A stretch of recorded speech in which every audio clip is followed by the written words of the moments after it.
Je suis Najirou Sall, un agro-pasteur du département de Podor, qui est le président du conseil d'administration de cette institution. Notre coordinateur technique a fait la présentation de ceux qui sont sur la table. Sur la base de ça, permettez-moi de lire ce que nous avons retenu comme déclaration du Conseil national de coopération des ruraux par rapport à cette conférence de presse. Déclaration du Conseil national de concertation et de coopération des ruraux sur la situation du monde rural au Sénégal. Le Conseil national de concertation et de coopération des ruraux a pour mission de promouvoir une agriculture paysanne durable, capable de garantir la sécurité alimentaire, de contribuer à la création d'emplois et au développement économique du Sénégal. Depuis sa création en 1993, le CNCR a œuvré pour défendre les intérêts des exploitations familiaux et des acteurs du monde rural en partenariat avec l'État, le secteur privé et la société civile.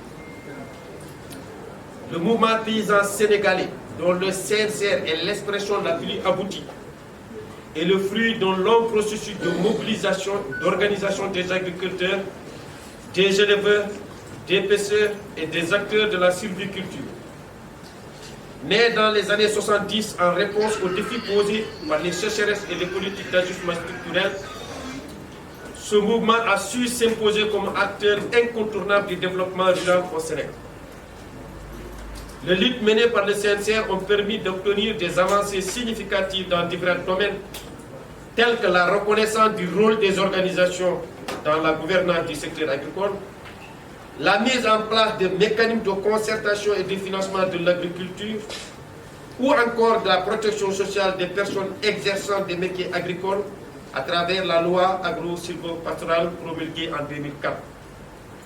Cependant, malgré ces avancées, de nombreux défis persistent et appellent à une action urgente et concertée. Le statut juridique des exploitations familiales n'est pas toujours formalisé, ce qui freine leur professionnalisation.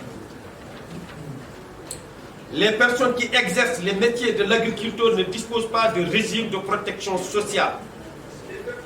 Le Conseil supérieur d'Orient agro-silvopastoral ne s'est jamais réuni, ce qui impacte sur le dialogue entre les organisations professionnelles et les plus hautes autorités.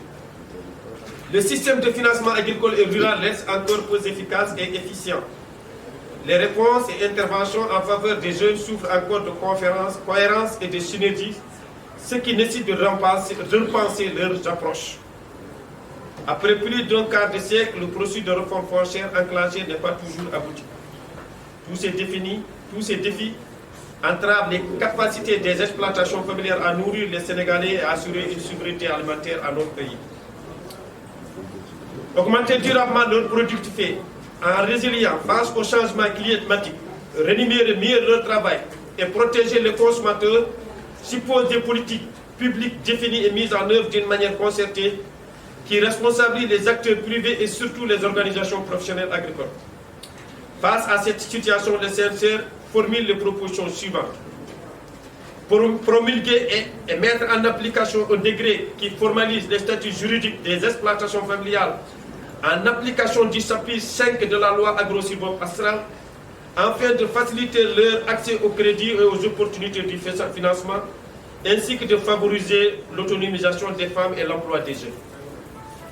Mettre à jour et faire appliquer le décret 2008-1262 relatif à la protection sociale des personnes exerçant les métiers de l'agriculture pour garantir une protection sociale adaptée aux paysans et paysannes.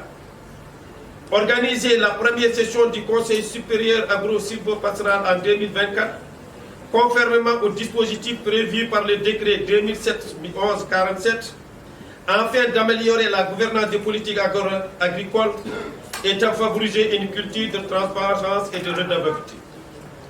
Améliorer de façon quantitative et qualitative les financements destinés aux exploitations familiales, en mobilisant davantage des ressources publiques et en facilitant l'accès au crédit aux services financiers à travers l'amélioration de la mobilisation des ressources publiques destinées au secteur agricole,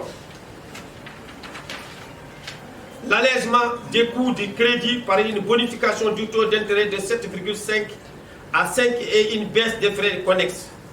La bonification de la prime d'assurance agricole de 50 à 70% avec un délai de règlement des sinistres de 6 mois maximum. L'élaboration des critères d'éligibilité au soutien de l'État favorable aux exploitations familiales. Adopter et mettre en œuvre une stratégie nationale d'insertion et installation des jeunes dans les chaînes de valeur agro-silvopastorales et halieutiques pour favoriser l'emploi des jeunes ruraux, assurer la relève générationnelle dans le secteur agricole et le dialogue multi-acteurs. Adopter une politique foncière qui sécurise durablement les activités agro-silvopastorales et halieutiques des exploitations familiales en garantissant l'accès équitable aux fonciers et en préservant les ressources naturelles. Le CNCR appelle les autorités sénégalaises actuelles et futures à prendre en considération ces propositions et les intégrer dans les politiques et programmes en faveur du monde rural. Il reste convaincu que seule une action concertée de tous les acteurs concernés pourra permettre de relever les défis actuels et de garantir un prospère pour le monde rural sénégalais. Fait à Dakar le 25 janvier 2024, le Conseil national de coopération et de coopération des ruraux. Merci. Merci beaucoup. Merci.